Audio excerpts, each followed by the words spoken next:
নাম গো কন্যা বাড়ি কোন গ্রাম, কিবা তোমার নাম গো কন্যা বাড়ি কোন গ্রাম, গ্রাম ঠিকানা যদি জানিতাম আমি তোমার বাড়ি ঘটক পাঠাইতাম, আমি তোমারে বউ বানাইতাম।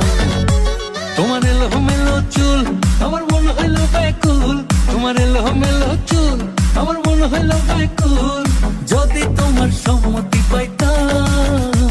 আমি তোমার বাড়ি ঘটক